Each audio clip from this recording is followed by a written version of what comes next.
Muslim itu tidak boleh bersahabat, bermitra dengan kafir. Orang kafir ini artinya orang jahat.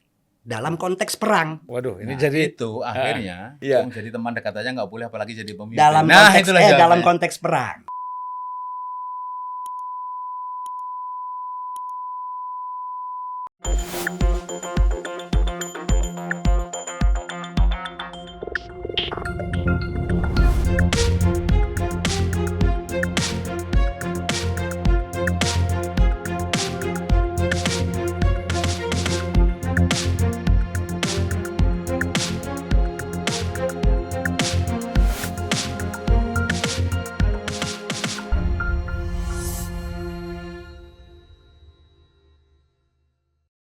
Bismillahirrahmanirrahim. Assalamualaikum warahmatullahi wabarakatuh. Waalaikumsalam warahmatullahi wabarakatuh. Salam sejahtera buat kita semua. Ah. Mudah-mudahan semua kita dalam keadaan sehat dan sejahtera. Amin ya rabbal alamin. Amin. Selamat datang Pak Kiai Haji Taufik Damas, ya. Terima kasih. Wakil Katib, nggak boleh khotib, Iya. Katib Suriah PWNU DKI. Betul. Ya. Lulusan Universitas Kairo Al Azhar. Waduh, memang tampangnya udah kiai-kiai, benar. Ya, itu. Maka jangan salah kutip, dari khatib jadi kutip, jangan. Kemudian satu lagi narasumber kita yaitu Mas Mustafa Nahrawardaya. Susah namanya ya, Iya. karena itu kejawen itu. Ya, topinya yang membuat hebat itu. Beliau ini adalah juru bicara Partai Umat, juga salah satu ketua DPP Iya. Partai Umat. Yes. Dulu ada namanya Partai Umat Islam, ketuanya Dr. Deliar Nur, ya. Nur ya. Nah, kalau sekarang ini Partai Umat ketuanya adalah Profesor Dr. Amin Rais. Majelis Syuro. Kalau ketua umumnya Oh ya, Ridho Rahmadi. Ya. Ridho Rahmadi, Rahmadi, Doktor Engineering dia. Dewan Syuro ya Pak Amin. Amin ketua Dewan Syuro, Ya. ketua Majelis Syuro. Ya, ketua Majelis Syuronya Pak Amin Rais. Dulu pernah ketua MPR RI, Yes. juga pernah ketua PP Muhammadiyah. Iya. Ya, udah banyak lah ke Pak Amin. Kalau kita bacain jabatannya banyak sekali. Panjang. Itu sama dengan Gus Dur juga, Iya. panjang. Terima kasih Mas, selamat datang ke Unpacking Terima kasih. Indonesia, ya, menyita waktu pagi-pagi. Senang kita nggak minta waktu. Kehormatan undang beliau itu. Sama. Betul.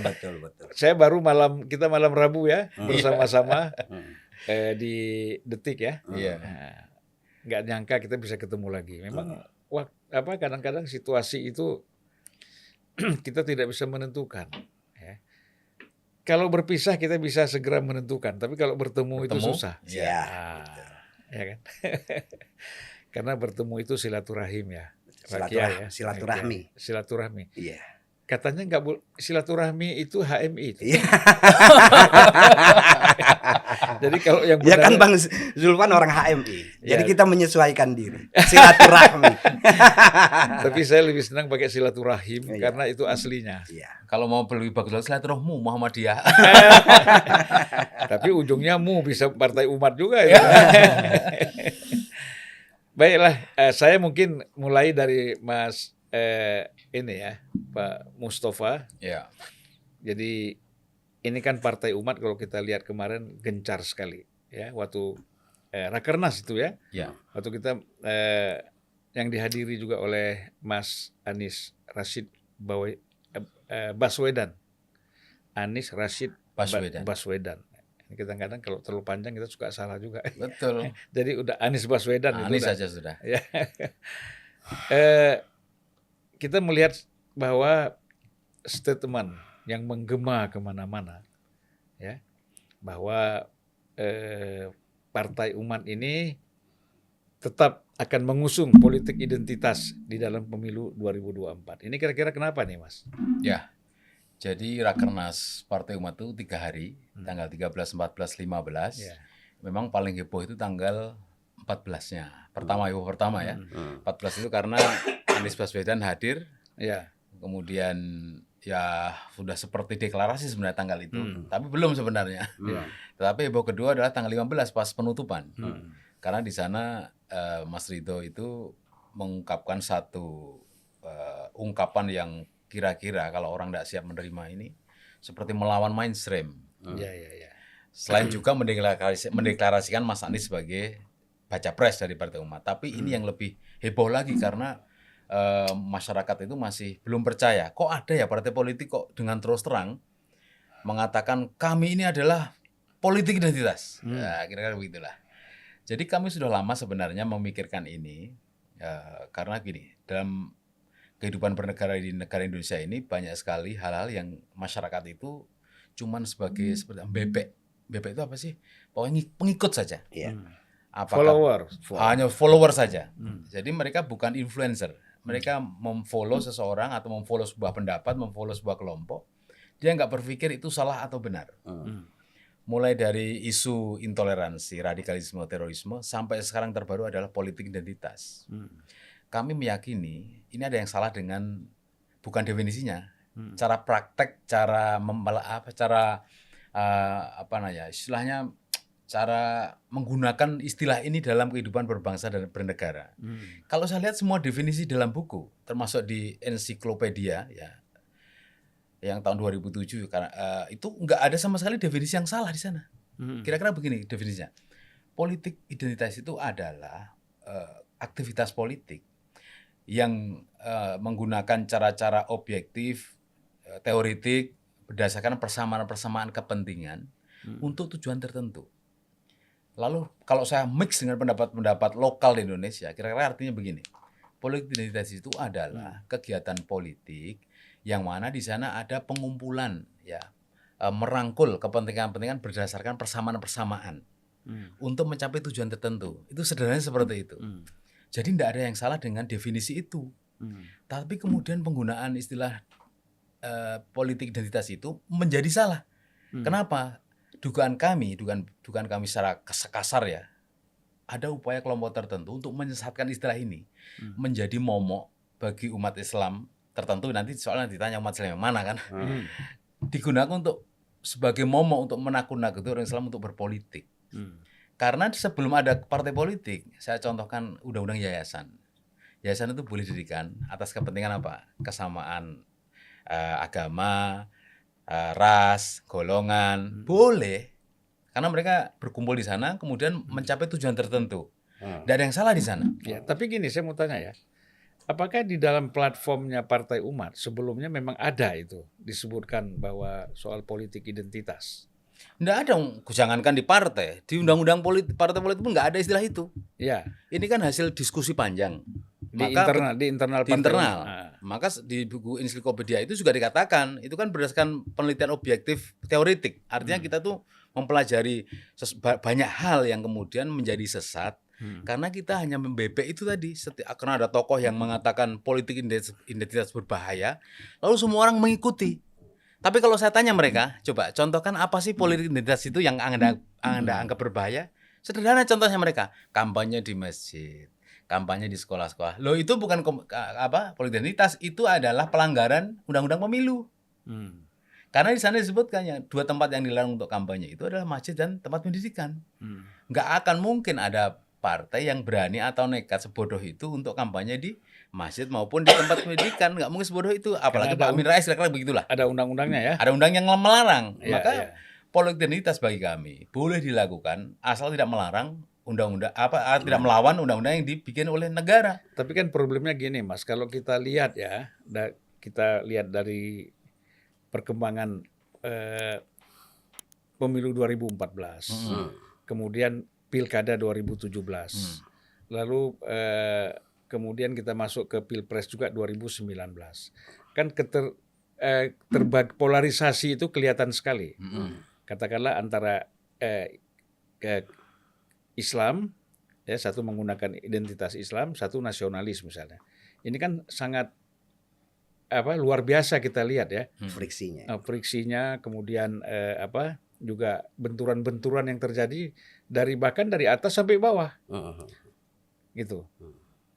Jadi mungkin orang kan kadang-kadang tidak bicara soal konsep tadi. Ya, nggak tahu definisinya apa. Kan? Tapi kan orang melihat bahayanya apa yang sudah menjadi realita gitu Ya. loh.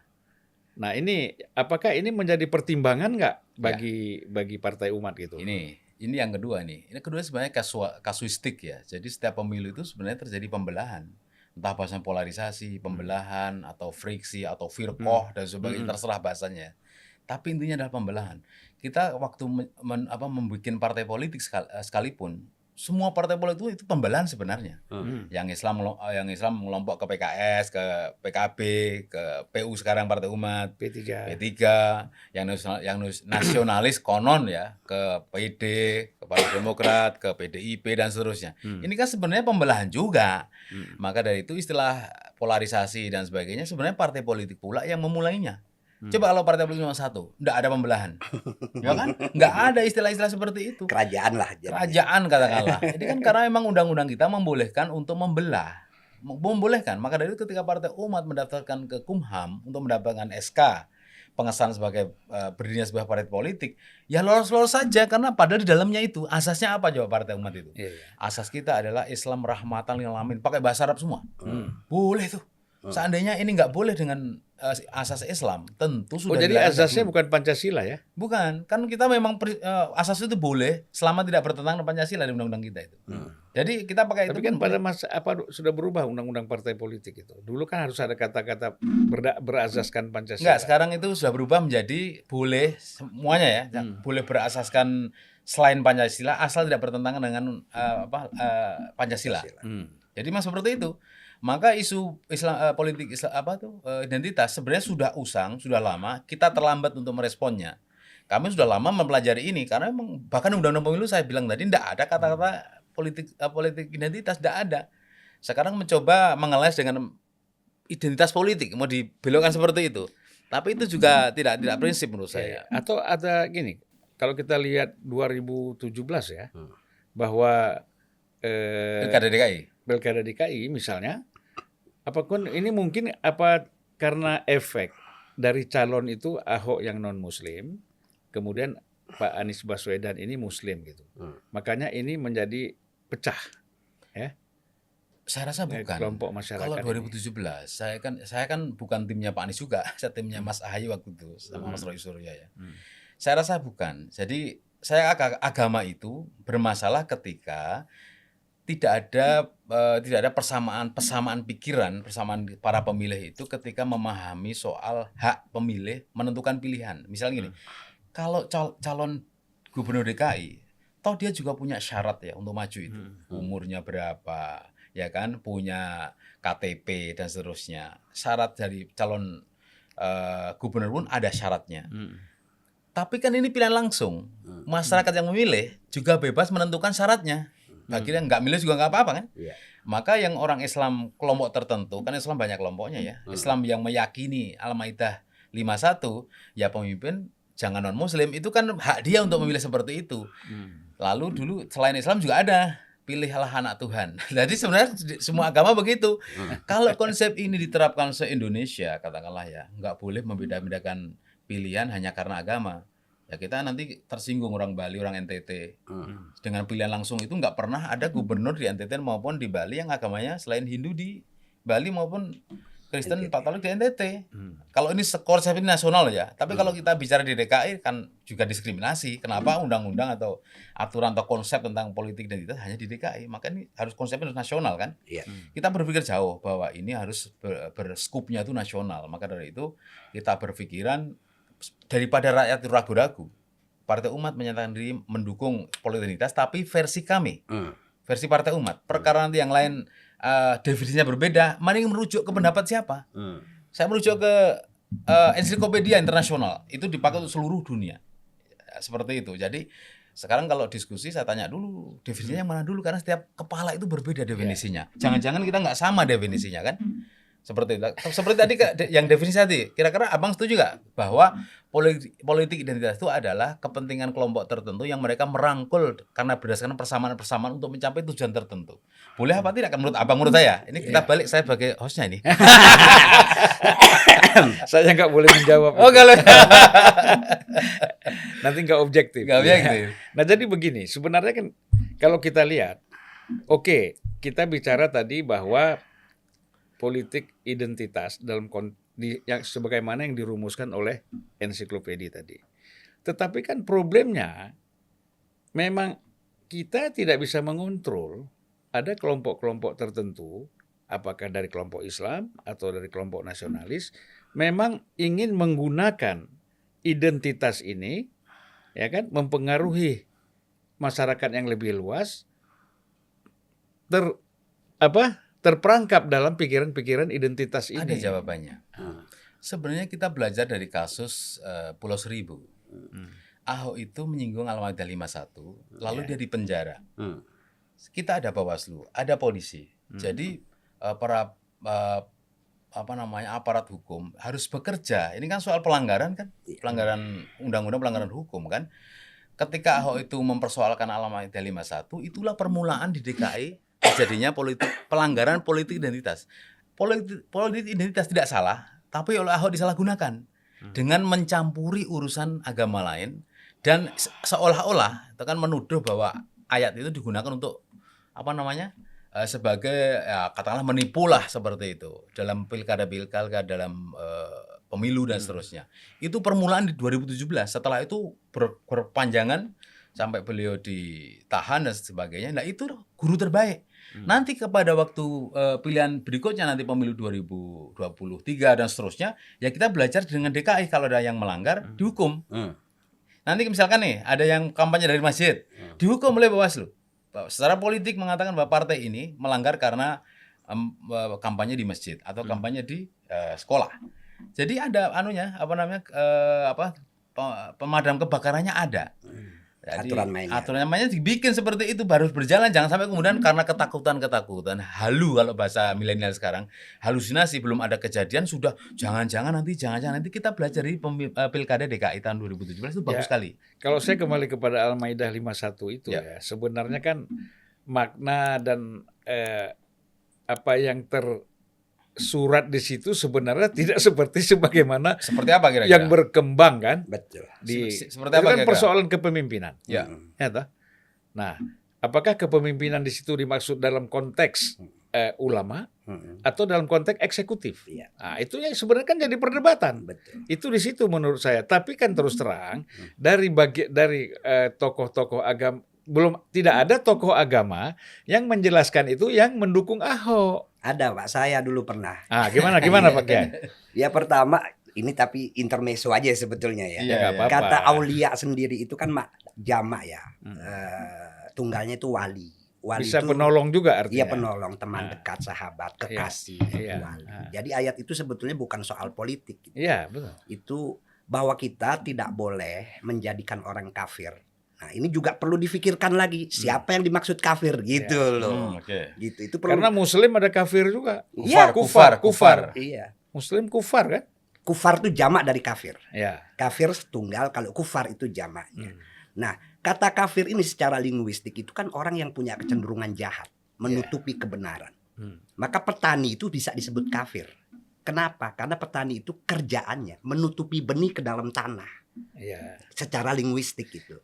Nah, ini panjang penjelasannya nih. Cuman kan begini, apa yang dijelaskan oleh Pak Kiai Damas ini, Pak Kiai Haji Damas, itu kan tertutup dengan besarnya gelombang yang menyerang. Pertanyaan gampangnya gini, Ahok kafir apa bukan? Pendeknya begitu. Gimana? Kalau jawab itu kalau saya bisa panjang menjawabnya. Nah, gitu. Itu kan konteksnya kan soal Ahok nih. Iya, itu kalau itu panjang jawabannya. Yang jelas kembali ke soal wali. Maka ada waliullah, kekasih Allah. Itu jangan kemudian kalau diartikan pemimpin, masa pemimpin Allah? Gitu. Kata wali, aulia itu wali. Dan memang muslim itu tidak boleh bersahabat, bermitra dengan kafir. Orang kafir ini artinya orang jahat. Dalam konteks perang gitu loh. Kalau dalam konteks damai nggak ada masalah gitu. Waduh, ini jadi itu akhirnya terjemahan ini akhirnya dia begini. Jadi teman dekat aja nggak boleh, apalagi jadi pemimpin. Dalam konteks perang. Kalau dalam konteks damai nggak ada masalah ya, dan faktanya sudah terjadi. Bermitra itu sudah terjadi. Jadi ini ada kaitan. Artinya kan dulu itu melakukan serangan terhadap Ahok dalam konteks Al-Maidah, kemudian muncullah yang namanya dianggap politik identitas. Itu kan untuk mencari dukungan suara, memperkecil suara yang mendukung Ahok kan. Kira-kira kan gitu. Betul. Yang misalnya ya, kan semuanya arahnya begitu. Untuk apa kalau enggak? Ya. Sehingga orang-orang yang tadi netral, kira-kira orang Islam ini kan tidak semua berpikir radikal, Betul. ataupun tidak semua berpikir ekstrim. Fundamentalis. Bahkan yang moderat itu banyak. Ya, lebih banyak dari yang ekstrim dan radikal kan gitu.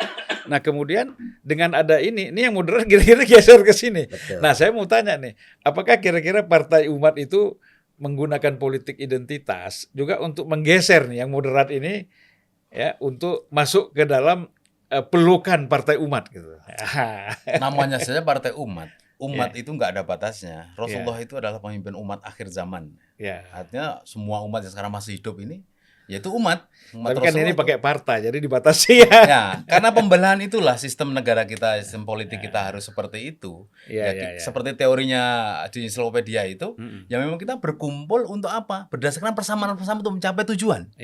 Ini sama visi, sama misi, sama kepentingan, ya sama latarnya sama. Maka berkumpul di Partai Umat yang mereka setuju dengan platform kita.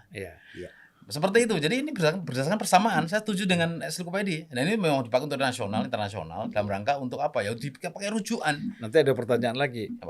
Ensiklopedia ini yang nulis Muslim atau bukan? Enggak apa-apa. Tapi teori politik kan dipakai internasional. Enggak peduli agamanya. Intermezzo. Ya.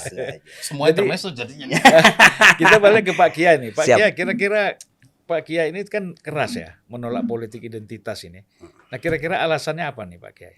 Sebetulnya benar apa yang disampaikan soal definisi politik identitas. Saya sih setuju. Tapi kita ini kan hidup di abad modern, maka identitas itu harusnya dibatasi pada partai politik itu. Jangan dikaitkan dengan hal-hal yang bersifat primordial. Apalagi kalau udah soal agama. Sulit mengontrol kalau orang sudah menggunakan agama sebagai alat politik. Tidak akan menggunakan idiom-idiom teologis yang kemudian menyebabkan kekerasan verbal di tengah masyarakat kita. Dan itu terjadi. Contoh umpamanya ada istilah Hizbullah, Hizbus Syaitan, Partai Allah, Partai Setan. Ini kan karena politisasi agama yang dimulai dengan politik identitas atas dasar keagamaan. Atau capres ini pendukung Islam, capres ini musuh Islam, keluarlah kalimat kafir, komunis dan lain sebagainya.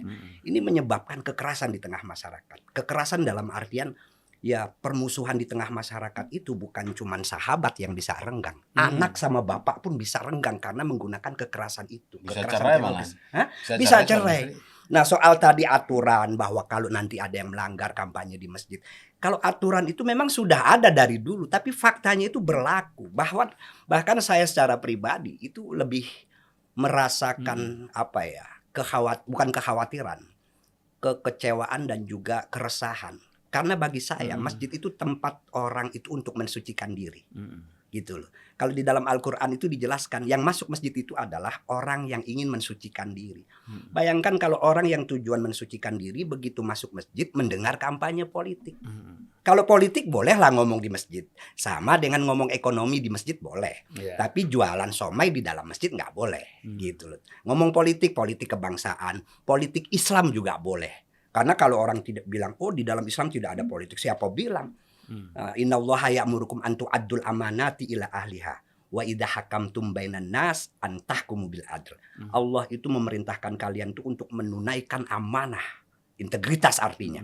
Kalau kalian membuat keputusan hukum baik di pengadilan, baik undang-undang, kepres, permen, itu muaranya harus keadilan. Itu politik Islam. Rasulullah dulu juga begitu. Bahkan tapi bukan Islam politik, beda. Ini harus dibedakan. Bicara nilai ya. Bicara nilai, saya sering membedakan itu. Islam politik dengan politik Islam itu beda. Politik Islam itu politik yang acuannya nilai. Yang kita, kalau kami di NU itu sudah merumuskan itu melalui berbagai perdebatan di forum Bahsul Masail yang kemudian melahirkan Maqasidus Syariah yang ujungnya penerimaan terhadap asas tunggal Pancasila, Undang-Undang Dasar 45 final itu. Atau itu dalam kesimpulan syariat disebut muamalah ammah ya? Iya, muahadah ammah, jadi perjanjian umum. Dan itu sama sekali dalam perspektif kami itu tidak keluar dari syariat gitu loh. Karena kita melakukannya penafsiran ulang yang kemudian menemukan itu tadi Maqasidus Syariah. Selama Maqasidus Syariah ini terjaga, maka itu sudah sesuai dengan apa yang diinginkan oleh Allah dan Rasulullah. Ini kan bentuknya gini Pak Kiai ya.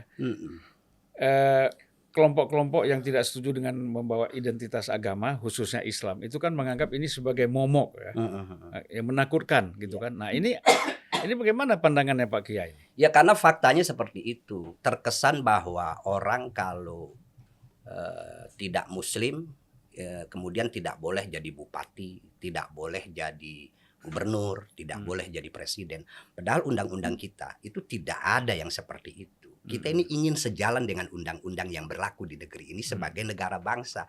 Siapapun harus dihormati gitu loh, tanpa dilihat identitasnya, baik identitas suku ataupun identitas agama. Identitas itu sakral kalau bagi saya, harus dihormati setiap identitas orang. Tapi kalau kemudian dipolitisasi, itu melahirkan sikap-sikap diskriminatif terhadap identitas yang lain gitu. Terhadap kelompok lain, ya. Kalau soal identitas politik, ya sebetulnya kan yang teriak NKRI Pancasila juga itu identitas juga, politik identitas juga gitu loh. Artinya mereka menjadikan Pancasila dan NKRI itu sebagai identitas gerakan politik mereka, walaupun belum tentu Pancasilais juga, gitu loh, belum tentu. Wah, senang ini Pak. Kalau konsep ini sudah satu baris ini. Makanya saya juga Enggak, ini karena kita udah sejalan ini. Saya ini Islam, politik Islam. Ya. Yang kita kedepankan itu adalah nilai-nilai. Kalau Partai Umat Islam politik. Ya, kalau saya nggak tahu, biar nanti masyarakat yang menilai. Ini kan sebenarnya sudah sama ya. Maka saya simpulkan tadi yang terjadi itu adalah pelanggaran terhadap konsep politik identitas. Kalau secara konsep sama ini. Nggak boleh kampanye di masjid, nggak boleh mencaci maki berdasarkan apa agama dan seterusnya. Maka konsep tadi, konsep Kiai tadi kalau dipakai secara nasional, misalkan ceramah tadi. Kalau beri kesempatan masa Islam yang boleh selain apa namanya, nggak boleh mempertimbangkan agama sebagai pemimpin. Maka tadi kalau ceramah disampaikan di Bali, di NTT, itu ngamuk-ngamuk orang sana. Ya. Maka ini memang nasional. Kita itu bukan cuma soal kasus di pilkada di Jakarta, tapi semua. Artinya ya kalau lihat dalam konteks yang global kan sebetulnya kayak di Hindu juga, di India kan, Muslim kan minoritas. Juga mengalami hal-hal yang tidak nyaman gitu loh dalam kehidupan berbangsa dan bernegara. Artinya ya kita harus kembali ke konsep-konsep modern lah dalam berpolitik. Apalagi kalau kita bicara Islam di Indonesia ini, memang Islam yang terbangun dengan damai, ya. Iya, betul. Saya nggak bisa bayangkan kalau ada perilaku orang Islam terhadap Hindu atau Buddha misalnya di Indonesia. Saya nggak tahu bagaimana sikap orang-orang Birma misalnya. Atau Myanmar, ya, atau orang-orang India terhadap Muslim. Dari sini kan artinya memang kita tidak ada satu upaya melakukan hal yang sama. Betul. Intimidasi terhadap orang yang berbeda agama, kan gitu. Secara makro, hampir semua agama pernah menjadi korban, ya. Korban kekerasan, baik verbal, kekerasan fisik dan seterusnya sudah menjadi di Papua masjid dibakar. Di Aceh Masjid Muhammadiyah juga tidak boleh dibangun. Jadi sebenarnya ini semua agama termasuk menjadi korban. Di Jawa Timur, ya. Jawa Timur. Jadi kalau kita bicara makro seperti itu semua menjadi korban. Persoalannya faktanya adalah memang masyarakat kita itu perlu kita majukan. Karena apa? Kalau nggak kita majukan ya kasus seperti ini akan terjadi terus. Elit-elit ini saya khawatir aja. Kita-kitalah para elit itu yang sengaja membiarkan masyarakat itu bodoh sehingga mereka itu mudah disesatkan, mudah diprovokasi, mudah diadu domba. Kalau teorinya yang namanya kekuasaan nggak seneng rakyat pintar. Nah itu dia. Betul gak? Kekuasaan itu tidak suka rakyat pintar. Maka di buku tidak suka rakyat kritis, ya. Tidak suka rakyat kritis. Saya kalau jadi pimpinan atau presiden, bupati, gubernur, lebih baik dihina daripada dikritik. Karena dihina itu nggak akan pengaruh terhadap kekuasaan saya. Tapi kalau dikritik, wah itu pengaruh sekali. Tapi kalau negara kita membedakan kritik dan hina itu kadang-kadang nggak bisa. Iya. Memang orang kritik disebut menghina, orang menghina tidak kritik. Jadi nggak susah juga kita di negeri kita ini. Nah, maka tergantung ke penguasanya. Maka di Ihyalumudin itu kan rusaknya masyarakat itu kan pemerintahnya yang penyebabnya. Tapi yang lebih penting lagi rusaknya pemerintah karena para ulama. Di Ihyalumudin loh, ya, bukan saya ini. Ya itu sesuatu yang sifatnya netral saja. Bisa diucapkan oleh siapa saja untuk kepentingan siapa saja. Tapi tidak sesimpel itu. Karena dalam sejarah juga banyak ulama-ulama yang mendekat kepada penguasa tapi kepentingannya adalah untuk menjaga keutuhan bangsa. Gitu. Ya, saya kembali lagi ke Mas Mustafa, ya. ini kan pasti dalam perjalanan nanti kita. Masih panjang. Dalam masa kampanye 75 hari ini nanti. Itu kan pasti bisa, apalagi kampanyenya singkat ini. Orang mau memadatkan sesuatu harusnya bisa 6 bulan seperti yang lalu, sekarang padat menjadi 75 hari. Ya. Nah, ini kan pasti nanti akan menggunakan apa saja yang dianggap ini bisa memenangkan kontestan, ya. Apakah pileg ataupun pilpres misalnya, termasuk menggunakan karena agama? Partai Umat ini azasnya Islam, ya, termasuk menggunakan apakah simbol agama, apakah masjid dan lain-lain. Sudah di Cirebon pernah terjadi kemarin. Untuk kepentingan elektabilitasnya, kemenangan, ya.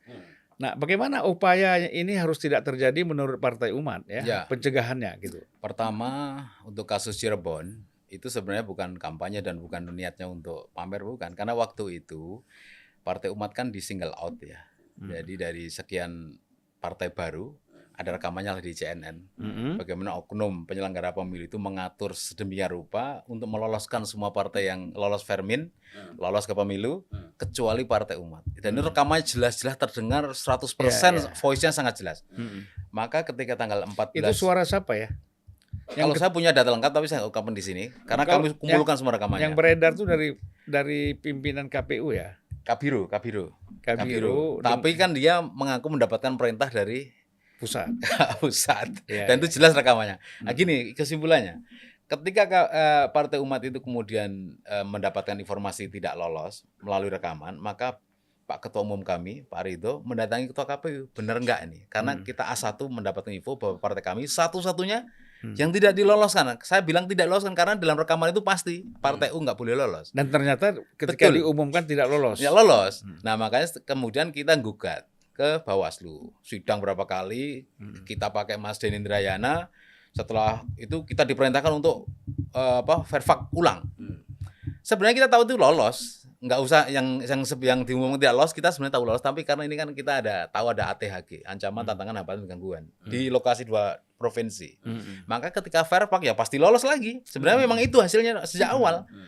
Nah, kenapa kemudian kita bersenang-senang ya waktu itu begitu tanggal 14 Desember kita diumumkan tidak lolos, tanggal 30 setelah berkelahi di Bawaslu itu kita dinyatakan lolos, maka seluruh kader se-Indonesia mengadakan tasyakuran.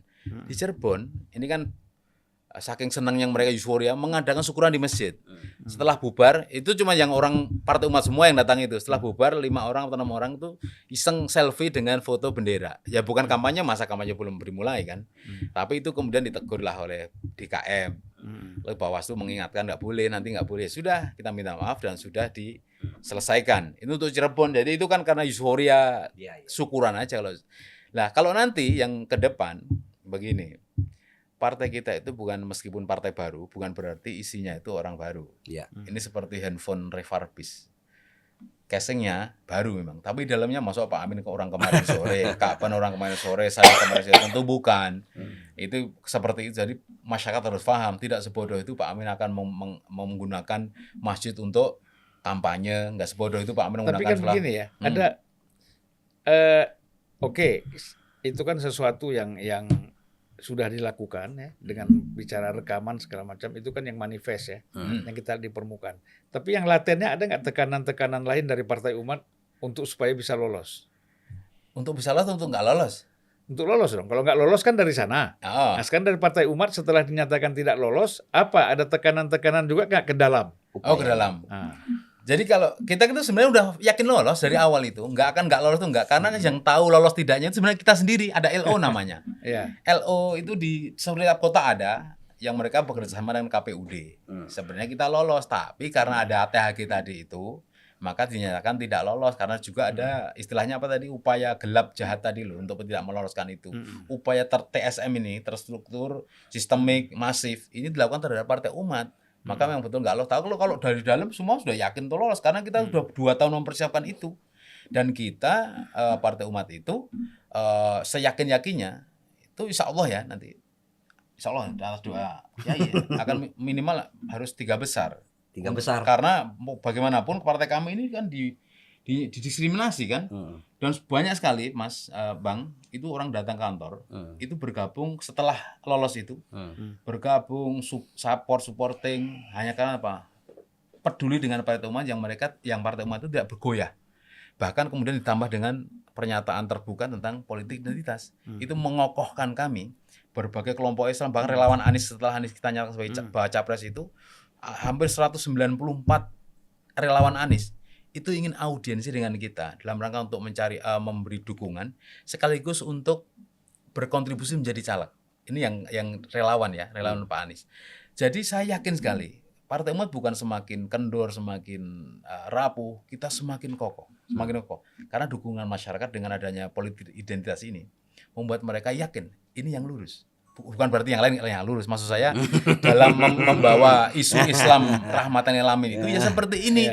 Jangan ragu hanya karena kayak itu loh. Kisah-kisah kita waktu kita di pesantren itu kan ada kayak gitu, orang jual sapi ke pasar. Lalu orang pasar sepakat menyatakan itu kambing. Maka karena orang semua mengatakan itu kambing, akhirnya yang jual sapi pun yakin bahwa ini kambing. Ini seperti politik identitas.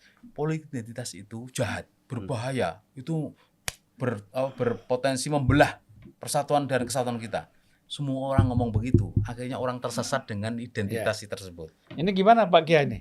Ya sekali lagi saya bilang politik identitas itu sebetulnya nggak salah. Ya, Cuman identitasnya apa ini yang harus dipermasalahkan. Ya artinya di zaman modern ini harusnya hal-hal yang bersifat primordial itu sudah harus kita tinggalkan. Kembalilah kepada konsep-konsep modern tentang bagaimana membangun negara ini yang dituangkan dengan visi dan misi gitu. Ide, gagasan dan program itu yang penting sebetulnya. Ini ada yang unik Ustaz. Ntar dulu. Oh belum ya? Belum. Jadi di situ karena kalau sudah pakai identitas itu kemudian berhubungan dengan katakanlah agama atau juga suku, itu jelas nanti akan terjadi diskriminasi, akan terjadi segregasi yang makin tajam. Kita udah berapa tahun ini sebetulnya saya berharap sekali ada upaya dari elit-elit politik untuk menghentikan ini gitu loh. Kemarin saya dengar itu obrolan di podcast ini yang disampaikan oleh Bang Hasan Nasbi itu. Itu menarik itu. Jadi bagaimana terima kasih ya udah nonton kita. Iya. Bagaimana upaya itu dilakukan dengan ngumpulnya elit-elit politik ini untuk kemudian menyelesaikan polarisasi gitu loh. Jangan dibiarkan polarisasi itu dapat kanalnya masing-masing yang kemudian semakin keras. Ya, yang saya maksud kanal saya tidak perlu menyebutlah nama-nama orang ini. Bang Zulfan kan waktu itu langsung berhadapan dengan Bang Hasan, kan jelas itu gagasan Bang Hasan itu untuk menyelesaikan polarisasi ini. Toh pada akhirnya yang namanya partai politik itu kan untuk menang berkuasa gitu aja. Bukan soal isu-isu yang kemudian dikaitkan dengan hal-hal primordial itu. Kasihan masyarakat kalau di tengah masyarakat. Tapi ada satu lagi, menang berkuasa dan menguasai. Ya, dan menguasai. Banyak sekarang menang ya kan, berkuasa tapi tidak menguasai. Iya, kan gitu. Menguasai harus itu. Namanya partai politik kita ini kan kalau kita bilang sekarang kan menang, berkuasa, tapi tidak menguasai. Iya. Ya intinya itu kita harus melihat pada hal yang lebih luas, bukan cuman pada soal menang dalam hal politik, tapi juga kultur kita. Ini jangan sampai kemudian menyisakan permusuhan, keterbelahan. Saya terus terang aja, kalau ceramah di mana-mana atau ditanya orang, katakanlah kalau ada masjid dipakai untuk kampanye, tinggalkan saya bilang. Karena di dalam Al-Quran itu jelas ada istilah masjid diror. Masjid diror ini masjid yang dibangun oleh orang-orang yang ketika itu ingin memecah kekuatan Nabi Muhammad. Dan yang ngasih tahu itu Allah. Siapa itu tokohnya yang bangun masjid itu, lupa saya. Itu tokohnya yang pertama adalah seorang pendeta Yahudi yang kemudian dibantu oleh kelompok-kelompok yang orang Islam tapi munafik, yang iri pada Nabi gitu. Maka untuk memecah kekuatan Nabi, mereka bikin masjid di daerah namanya Masjid Diror. Dan yang menarik itu, saya sering mengatakan, yang ngasih tahu masjid itu masjid diror, artinya masjid bahaya, itu Allah kepada Nabi Muhammad. Jadi bukan Nabi Muhammad yang ngomong. Dan sekaligus katanya ingin membunuh Nabi Muhammad di situ ya? Iya. Kenapa disebut masjid diror? Karena di dalam masjid itu ada kampanye politik, ada caci maki, ada ujaran kebencian. Nah, Jadi Nabi Muhammad oleh Allah itu dilarang masuk masjid itu. Bahkan dalam kitab tafsir katakan Imam Qurtubi, itu kalau ada masjid seperti itu, nggak boleh kita sholat di dalam masjid seperti itu. Maka kalau ada teman tanya, kemarin saya ikut sholat Jumat, ternyata khutbahnya kampanye politik, besok-besok gimana? Tinggal pulang aja. Kalau Anda lagi di kantor ya pulang ke kantor sholat zuhur. Lu nggak dosa? Enggak, yang dosa khotibnya itu. Karena yang namanya khutbah di masjid itu untuk ketakwaan, untuk nilai-nilai keagamaan, bukan untuk kampanye politik dan merusak. Dalam bahasa Arab itu masjid disebut jame'. Jame' itu menyatukan. Jadi orang dari berbagai politik, aliran politik, partai apapun, kelas ekonomi apapun, masuk masjid itu menyatu gitu. Makanya kalau di negara-negara Arab masjid itu disebut jame'. Menyatukan orang, bukan malah memecah belah orang di dalam masjid itu. Katakan saya penceramah atau saya khotib.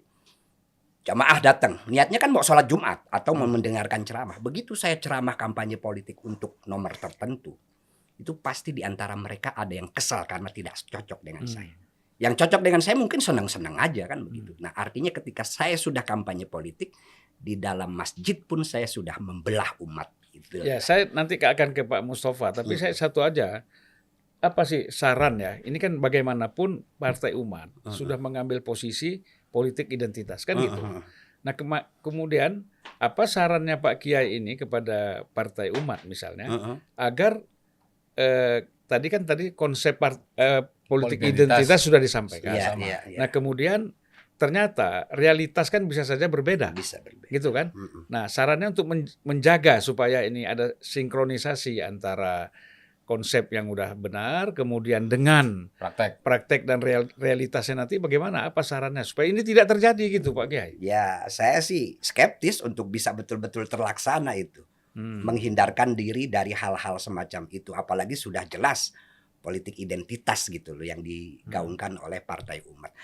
Walau begitu saya menarik juga istilah umat tadi beliau menafsirkan, bukan menafsirkan mengartikan umat itu artinya seluruh orang yang setelah Nabi Muhammad itu namanya satu umat. Itu benar.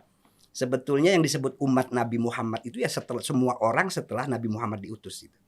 Itu umat Nabi Muhammad. Di Piagam Madinah kata umat itu artinya bangsa. Di Piagam Madinah. Artinya di dalam kata umat itu waktu itu ada orang Yahudi, ada orang Kristen, ada orang Muslim di situ. Nah, umat itu memang artinya sebetulnya inklusif. Cuman sekarang ini di Indonesia seringkali kata umat itu mengalami eksklusivitas. Gitu loh. Jadi yang M-nya 1 itu, yang M-nya 2 enggak? Oh. Kalau soal transliterasi itu bisa berubah orang. Jadi ya saya sih berharap kalau memang itu niat Partai Umat seperti itu ya betul-betul memperlihatkan wajah Islam yang rahmatan lil alamin, ya mudah-mudahan bisa. Ya. Cuman ya agak sulit lah yang namanya partai politik itu. Ya. Tergantung kepada figurnya juga ya, kepada programnya ya.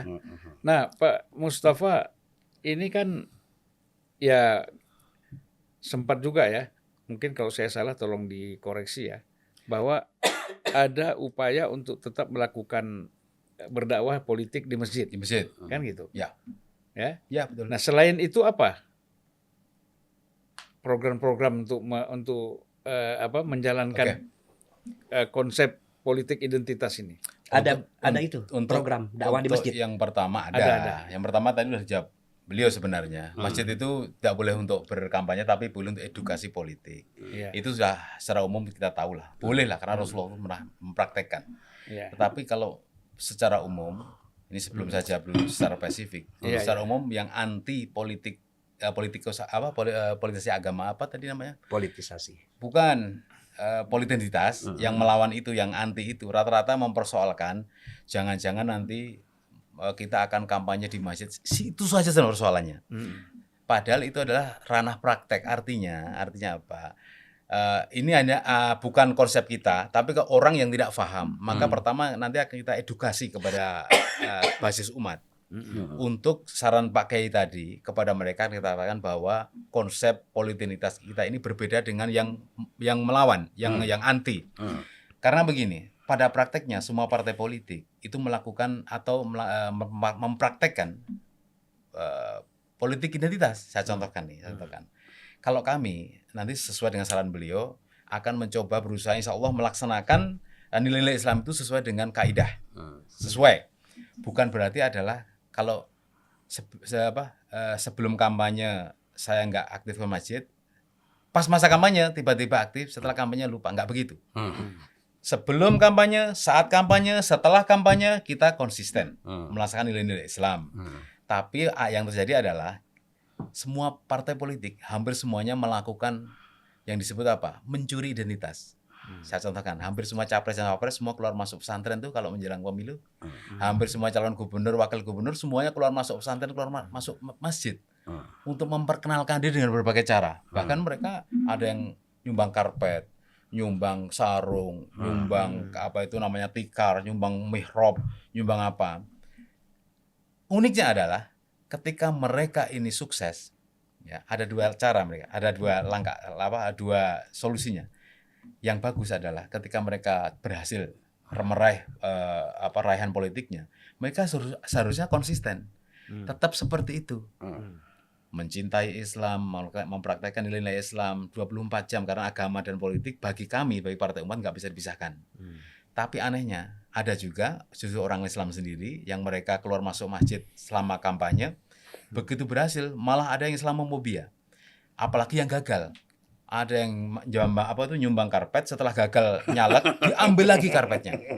Ini berbahaya karena ini salah satu tahapan Islamofobia.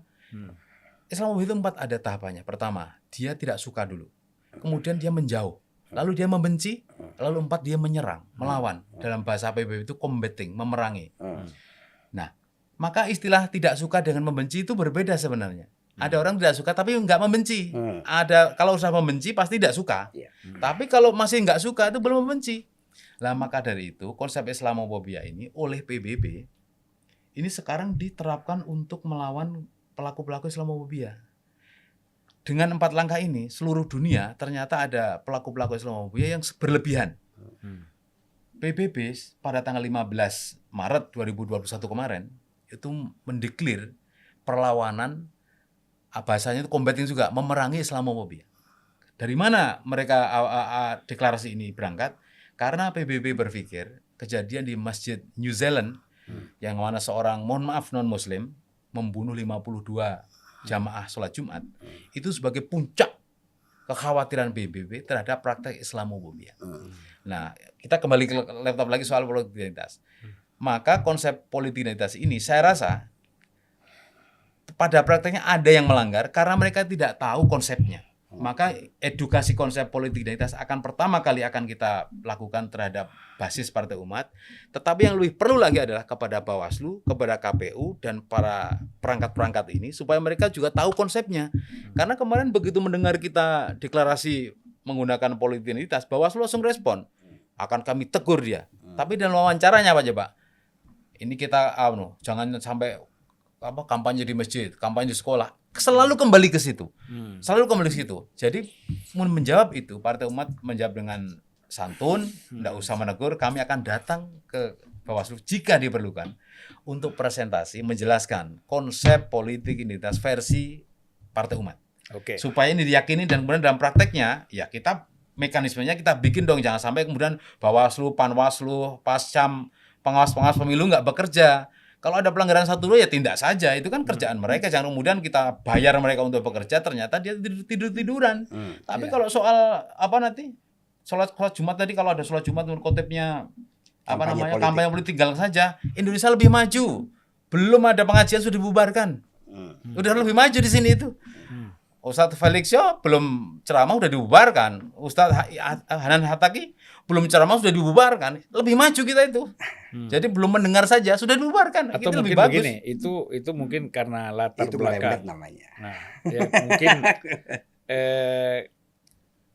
ada pengalaman ya, yang mungkin Pak Kiai bisa jelaskan tuh dalam konteks ini. Apa tuh? Larangan-larangan tadi yang lebih maju. Enggak, itu gimmick aja, biarin Tanda aja. petik maju. Enggak usah direspon kali itu. Gitu. Enggak usah. Itu udah urusan lain. Maksud saya begini, kalau soal Islamofobia saya juga kurang setuju. Di Indonesia ini bagi saya tuh tidak ada Islamofobia. Yang ada itu ketidaksukaan sekelompok orang yang bisa jadi muslim juga terhadap praktek dan cara ekspresi keberagamaan kelompok muslim yang lain. Gitu. Jadi bukan Islamophobia, Memang Jadi dulu artinya itu. kelompok Muslim tertentu tidak bisa menerima perbedaan dengan kelompok Muslim yang lain. Ya? Iya, dan menampilkan praktek dan pikiran keagamaan yang kayak umpamanya Bang Mustafa umpamanya menampilkan atau menyampaikan pikiran-pikiran keagamaan. Saya nggak suka, ya yang saya tidak suka itu pikiran keagamaan dia, bukan saya tidak suka agamanya gitu loh. Yang tidak saya suka itu pikiran dia soal Islam, bukan Islamnya yang saya tidak suka. Ini kadang-kadang orang tidak bisa membedakan itu. Menyampaikan pikiran keagamaan atau keislaman, begitu dikritik orang dituduh, oh kamu Islamophobia gitu. Padahal kalau kita bicara soal Islam kan luas, perbedaan pendapat itu selalu dimungkinkan. Rahmat katanya. Rahmat. Ya. Betul. Asal tidak membawa kepada keterbelahan, perpecahan, Betul, permusuhan, betul. sampai peperangan kan gitu. Kita ini kan sebetulnya rindu dengan para founding fathers kita dulu itu ketika berdebat kan keras. Tapi dari ruangan mereka keluar bisa naik sepeda boncengan, Sama-sama, makan ya. bareng. Bahkan ada yang rumahnya kontrakannya belum lunas dibayarin sama yang punya uang gitu Anak loh. sakit Iya. dia datang. Karena dulu itu orang itu berdebat soal gagasan gitu. Iya. Kalau sekarang ini kadang-kadang kita berdebat itu ya itu soal identitas-identitas itu Iya. yang menyebabkan kemudian ya tidak bisa dihindari, tertanamlah kebencian gitu. Ya, itu yang harus kita hindari. Harus ya. kita hindari yang semodel seperti itu. Baik, Pak Mas Mustafa, ini menarik ini. Sebenarnya bukan faktor kebetulan Pak Anies itu datang ke Rakernas itu ya. Tapi memang nampaknya sudah ada satu pikiran yang sama Ya. antara Partai Umat dengan Pak Anies, sehingga Anies Baswedan menjadi baca pres dari Partai Ya. Umat ya. Ini dasar pertimbangannya apa? Sesuai dengan teori di ensiklopedia, kembali lagi ke sana, bahwa partai politik itu dibikin untuk menyatukan kepentingan-kepentingan yang sama, merangkul berdasarkan persamaan-persamaan. Kita belajar sejak tahun 2017 ketika pemilu di DKI, Pak Anies itu pemilih basis pemilihnya, ya mayoritas orang Islam. Kemudian kalau kita breakdown lagi orang Islam itu kelompok mana, kita sudah pelajari, kita sudah mapping. Oleh karena itu di antara para kandidat yang selama ini ada di media massa, kita tanya kepada basis Partai Umat se-Indonesia melalui struktur organ kita di bawah, ternyata muncul 3 nama yang tertinggi terbesar. Ada Pak Anies paling tinggi, kemudian Prabowo nomor 2, nomor 3 Pak Gatot Nurmantio. Ya. 3 tokoh ini menjadi 3 nama yang paling besar disebut dalam Penjaringan. radar jaringan kami. Lalu mereka kita undang ke Rakernas. Tiga-tiganya. Tiga-tiganya kita undang. Nah, ternyata yang hadir adalah Pak Anies dan Pak Gatot. Ini lebih maju dari Nasdem nih. Lebih maju loh Nasdem. Maka Ya. Ya. Kan Nasdem kan cuma menyebut tapi tidak menghadirkan ya. kalau kita hadirkan. Jadi kita datang ke rumah Pak Anies. Saya sendiri kebetulan saya yang ke sana sama Pak Ketum, ngobrol yang sangat santai. Kami undang dengan baik-baik ini undangannya, dan Pak Anies, Allah saya hadir. Karena kita chemistry-nya sudah sama. Ya. Frekuensinya sudah sama. Saya kira Pak Anies sudah mempelajari juga lah Partai Umat ini kan ya basisnya kan Islam gitu kan. Saya juga pemilih saya dulu tahun 2017 juga Islam. Saya kira kalau ini saya hadir di Rakernas ya kayak tumbuh ketemu tutup, baut ketemu sekrup, mur. Ini cocok memang. Jadi ketika sampai di ruang Tapi Rakernas, ada nggak gini kesannya, ada kesan beberapa pihak mengatakan wah ini Anies Baswedan terjebak. oleh Dia ingin menghindari dia sebagai orang yang dimasukkan dalam kelompok politik identitas. Begitu masuk di Partai Umat dia hadir, kemudian Partai Umat mencetuskan politik identitas. Ini Anies enggak, ini kita gini aja. ya. Kira-kira ada nggak nuansa itu di dalam Politik itu cair Mas. Saya contohkan nih betapa bencinya Nasdem itu mungkin ya. Saya nggak mendengar langsung ya terhadap istilah politik identitas. Begitu kami mengatakan kami Partai Umat adalah politik identitas, Gus Coy langsung mengatakan ya memang tidak salah kok politik identitas coba. Ini kan politik kan cair. Ya. Nanti kita tunggu. Maksudnya tadinya Nasdem tidak setuju dengan istilah politik identitas. Saya sudah menduga pasti enggak lah. Itu kan kata Anda kan Anies enggak, makanya ngusung Anies kan karena kita kan ingin melawan mainstream itu. Ya. Nah, tapi kemudian kalau soal Anies ya nanti tergantung Mas Anies. Ini kan kita punya konsep masing-masing kan. Nah, ini menguji Mas Anies nih. Apakah kalau kemudian kita mendukung dengan konsep Islam politik identitas, apa kemudian dilepeh? Oh, jangan dukung saya. Enggak mungkin. Saya contohkan ada partai lain ya, saya harus sebut namanya, yang dulu sangat benci dengan buzzer RP. Ya, para pendukung-pendukung yang selalu menebarkan kebencian di media sosial. Sekarang dia pindah ke partai tersebut. Karena partai tersebut memiliki capres yang berlawanan dengan Anies. Ya, tebak sendiri namanya, tapi saya tidak sebut namanya ya. Artinya ini politik itu memang cair loh. Sekarang saya khawatirkan loh. Anies ini kan musuhnya banyak. Saya katakan kemarin musuhnya banyak. Bisa saja dia ada mengalami sesuatu yang menyebabkan dia gagal permanen atau apa ya istilahnya, ya mengalami rintangan permanen. Mungkin di penjara kayak kan yang mengincar dia banyak, atau dilukai oleh kelompok tertentu supaya dia tidak nyapres dan sebagainya. Maka kita harus ada alternatif. Siapa alternatifnya? Ya tokoh atau kandidat yang dekat dengan pemilih Anies. Nggak banyak itu tokoh itu yang dekat dengan pemilih Anies. Saya sebutkan. Siapa misalnya? Siapa? Hanya satu nama, Pak Prabowo saja. Oh, gitu. Yang memiliki irisan pemilih yang sama, hanya Pak Prabowo saja. Maka pemilih Anies harus juga menjaga hubungan baik dengan Pak Prabowo. Siapa tahu Anies ini sebagai alternatif pertama, dia mengalami rintangan permanen. Pilihannya jatuh nggak mungkin ke Ganjar, karena pilihan Anies bukan pemilih Ganjar, nggak ada sejarahnya. Bukan juga dengan Puan, juga bukan dengan Erik dan selainnya, nggak ada. Karena jangan bilang nggak mungkin dong. Kan cair saja, kan cair kan. Tapi kita belajar soal mapping. Itu fakta kalau mapping kan.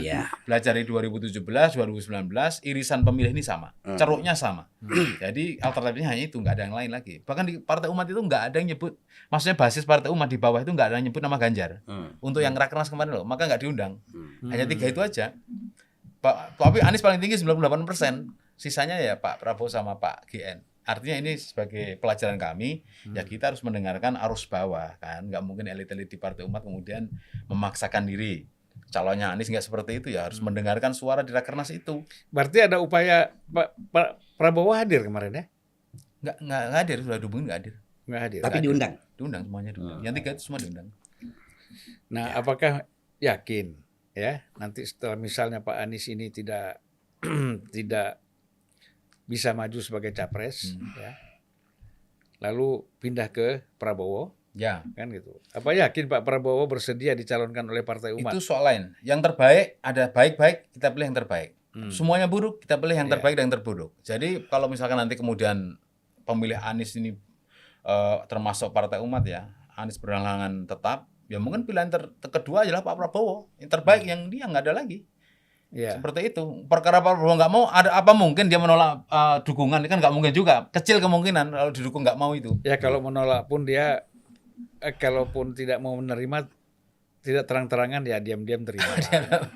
Tapi terus terang Partai Umat kan belum parlemen. Kita itu masih non parlemen. Tetapi untuk Anies Baswedan, insya Allah Partai Umat itu paling depan untuk membela Pak Anies nanti. Ya, Pak Kiai,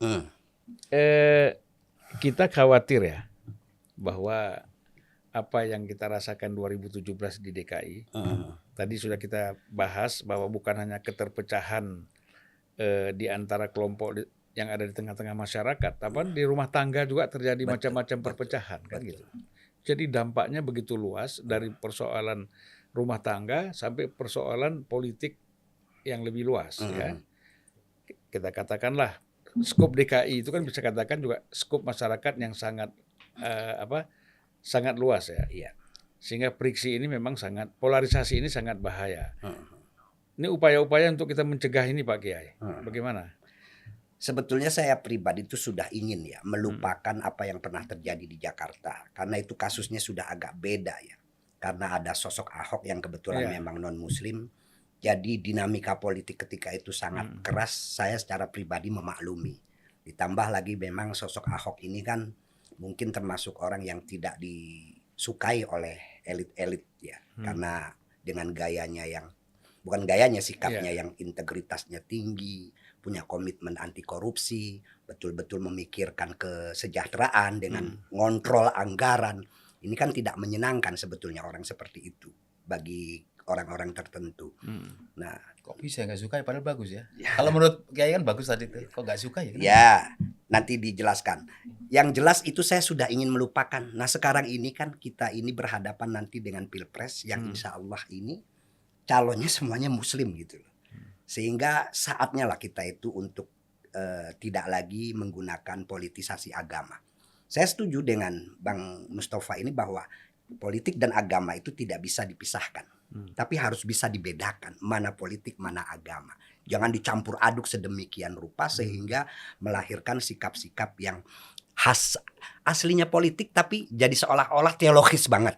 Ini loh yang kemudian melahirkan sikap keras permusuhan gitu loh. Maka kemudian idiom-idiom seperti yang pernah terjadi kan kafir, komunis, kemudian ada partai Tuhan, partai Allah dan lain sebagainya. Nah, itu sudah harusnya dihentikan yang model begitu itu. Jadi kalau kita lihat gini kan, masyarakat perlu mendapatkan pendidikan politik ya Pak Kiai ya. Betul. Bahwa misalnya kita lihat, dulu kan kalau kita bicara soal identitas, sebagian besar kan yang menggunakan identitas politik identitas Islam itu kan mendukung Prabowo ya. Kan kita lihat begitu. Betul. Bertempur habis-habisan segala macam sampai demo di sana sini. Akhirnya kan Prabowo itu menjadi Menhan. Sandiaga Uno menjadi Menteri Koperasi. Menpar. Pariwisata ya. Pariwisata. Ya, kemudian ada lagi siapa Menteri Perikanan dari Gerindra juga kan? Iya. Nah, jadi kalau kita lihat kan masyarakat tuh harus tahu kenapa sih harus terbelah. Toh Pak akhirnya partai politik atau politik itu kan merebut kekuasaan. Betul. Yang bisa juga kemudian yang namanya rakyat atau masyarakat itu dilupakan dan ditinggalkan. Betul. Yang punya utang harus cari uang sendiri untuk bayar utang. Itu saya kan sering keliling ceramah. Itu selalu saya sampaikan kalau saya ceramah itu. Contoh 2019 itu mereka yang bertarung, elit yang bertarung, sekarang itu udah bagi-bagi kekuasaan. Yang menang jadi presiden, yang kalah jadi menteri. Nah, di tahun-tahun yang akan datang, saya mengajak masyarakat itu untuk bersikap ringan aja terhadap perbedaan itu. Kalau nanti ada pilpres, ada nomor 1, nomor 2, yang pilih nomor 1, ya biasa-biasa saja. Yang pilih nomor 2, ya biasa-biasa saja. Jangan terlalu percaya dengan narasi-narasi yang seolah-olah membela A, membela B. Apalagi kalau dibungkus dengan agama itu bahwa yang satu membela Islam, yang ini tidak membela Islam, itu jangan dipercaya saya bilang. Karena pada hakikatnya orang bertarung di politik itu, ya murni untuk menang, berkuasa, menguasai gitu. Nggak ada itu yang lain itu. Pak Mus, kita ini nampaknya sudah hampir di ujung, hampir mencapai 1 jam ini kita ini. Nggak terasa memang. Kalau saya mau lama-lama, tapi saya lihat udah pada gelisah, ada acara lagi habis ini rupanya. Ya, kepada berdua ya, apakah pemilu ini bisa yakin kita ya berjalan dengan damai? Ya. 1. Kedua, apakah kita yakin pemilu ini ada?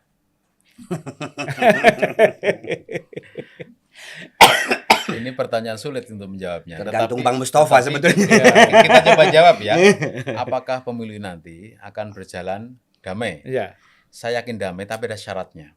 Karena pemilu 2019 kemarin itu sebenarnya bukan soal agama sebenarnya, tapi apa? Isu kecurangan. Saya sendiri yang melaporkan ke Bawaslu ada 73.000 kecurangan. Dan itu secara IT bisa terbukti. Cuman kan kemudian kalau ini mau diusut oleh pemerintah memerlukan waktu yang lama. Akhirnya itu dilupakan saja lah. Jadi kalau nggak ada isu kecurangan, ini akan lancar. Salah satu isu kecurangan yang akan dibahas nanti adalah soal kardus. Kotak kardus. Jadi nanti pasti akan kembali lagi itu seperti tahun kemarin 2019. Kardusnya digembok dengan besi. Nggak masuk akal menurut saya, tapi ini nanti terjadi. Kardus digembok dengan besi. Kan kardus bisa disobek. Lah iya, makanya ini nggak masuk akal kan. Isu kecurangan itu berawal dari kardus itu. Maka kalau isu kecurangan tidak ada, artinya penyelenggara pemilu, Mas Hasyim Asy'ari dan kawan-kawan di KPU RI bisa meyakinkan kita semua bahwa tidak ada kecurangan pemilu, akan damai. Soal agama itu nggak begitu, menurut saya nggak begitu mendominasi, tapi kecurangan ini. Yang pertama itu bisa damai. Kalau pertanyaannya apakah ada pemilu atau tidak, ini tergantung masyarakat sipil. Gini, kalau elit-elit itu pengennya ada sebagian kayak Partai Umat ini harus ada pemilu. Tetapi kan elit yang lain mungkin ingin ada pemilu ditunda atau penambahan kekuasaan sekarang ini dengan berbagai masa jabatan ditambah dan sebagainya. Maka di sini harus ada titik temu, Nah, ini perlu saya buka juga nih ya. Jadi sebagian kelompok masyarakat ini ada yang menggugat KPU RI karena isu kecurangan terhadap pendaftaran pemilu oleh partai politik. Ini sudah dimulai ada isu kecurangan yang menimpa kami dan kawan-kawan itu. Kami nggak diloloskan itu kan isu pertama yang besar ini. Belum bekerja, belum ada jadwal pemilu sudah ada isu kecurangan. Nanti kalau ini berlanjut, maksudnya masyarakat sipil ini menggugat terus, mempersoalkan terus pemilu, mungkin yang terjadi adalah Pemilu ditunda malahan. Hmm. Maka untuk mengejar keadilan ini pun juga perlu pertimbangan lagi. Kita mau tetap mengejar keadilan atau tidak? Karena kalau mengejar keadilan bisa jadi efeknya adalah malah tidak adil. Lah ya apa sikap Partai Umat kalau pemilu ini tertunda atau tidak jadi? Tidak bisa. Partai Umat bekerja keras dan menuntut pemilu harus tetap ada. Maka kita berpikir bahwa tuntutan silahkan dilanjutkan, tapi pemilu tetap harus berlangsung sesuai dengan jadwal dan tahapan. Karena coba ya, yang kita sudah capek-capek ngeluarin duit banyak, tenaga banyak, nangis air mata, berkelahi di pengadilan, tiba-tiba pemilu tidak ada diundur. Betapa kasihannya Partai Umat gitu loh. Sudah didiskriminasi, dikuyo-kuyo, dibully, ya kan? Terus konsepnya dimusuhi di seluruh Indonesia, udah ceramah di podcastnya Mas Silvan. Ya, pemilu nggak ada. Ini kan ya tidak adil, diskriminatif lah gitu. Harus ada. Saya yakin insya Allah ada lah pemilu. Insya Allah ada, insya Allah. Baiklah, kita sudah sampai ujung ya. Alhamdulillah kita tidak terasa 1 jam kita ngobrol-ngobrol ini. Mudah-mudahan semuanya ada manfaat. Amin, amin. Insya Allah. Ini kan saya bicara dengan satu ustadz, yang satu kiai. Pasti membawa hikmah yang besar. Ya. Adem insya Allah. Adem insya Allah. Yang mewawancari Syekh. Terima kasih Mas. Assalamualaikum warahmatullahi wabarakatuh. Waalaikumsalam warahmatullahi wabarakatuh.